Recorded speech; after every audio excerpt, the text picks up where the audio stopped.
Hello, Sage. Thank you so much for coming to have a chat with us about the Women in the New World Activated Probiotics Symposium. I'm just beyond excited that you'll be there speaking with all of these incredible presences that we've got lined up for our symposium.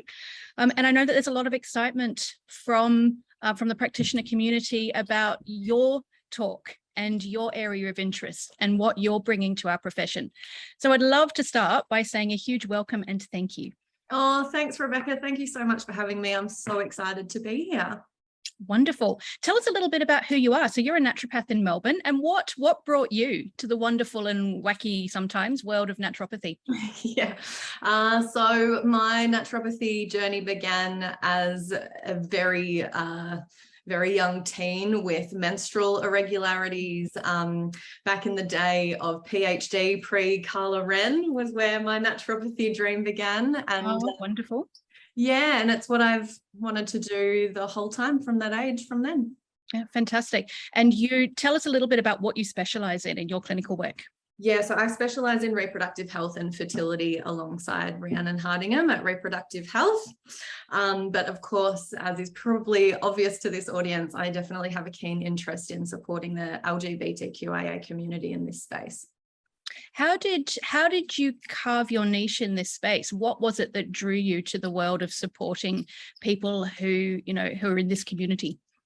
Yeah, so as someone that identifies as a member of this community, I am surrounded by these beautiful babes, and I have lots of trans friends and non-binary friends, and my partner's gender fluid, and just seeing their experiences and walking that journey with them really made me realize how exclusionary that we can be as a profession, really, in that only really recognizing women and men as to those that are assigned female or male at birth, and how much we have to offer this population group.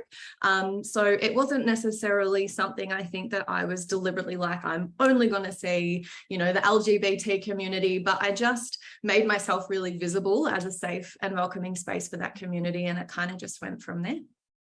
Yeah, and that's certainly what you're known for. I mean, your name pops up all the time whenever anybody in our community has questions about serving the needs of people who may not fit into that very, black and white binary norm, I suppose. Yeah. So you're absolutely building an identity out of helping this community, and that's an extraordinary thing. And that's part of the reason why we really want you as part of the, this symposium. The whole concept behind the symposium is this is not just a collection of talks. This is a movement. This is us expressing our passion for how do we want to see the new world? How do we want to see people in the world of that kind of intersection of healthcare, business, research?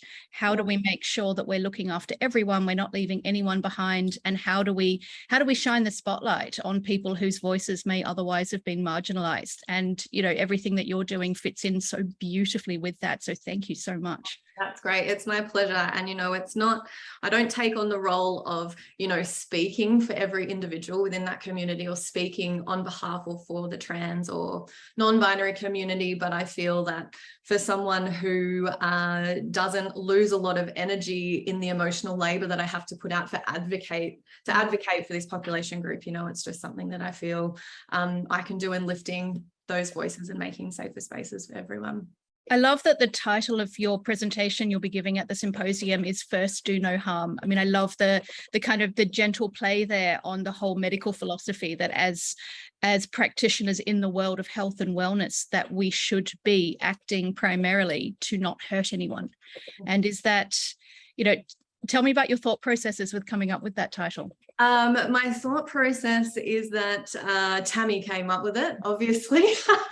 Credit to her, that's for sure, because our presentation is going to be a panel discussion between the two of us versus a keynote, and we really wanted to use that, I suppose, as a thought provoker for those that may be potentially on the fence around it being relevant to their practice or not, to kind of, you know, plant some seeds that actually it's part of the work that we do in meeting people with where they're at, and, you know, not causing any harm, of course, is the number one thing that we start out.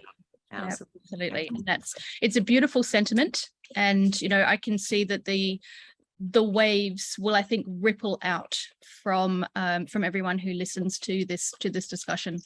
We'll be sharing the stage with some pretty big names in the world of naturopathy and women's business, looking down at the list of the incredible people who are presenting at the symposium. Who are you personally most excited to see and listen to?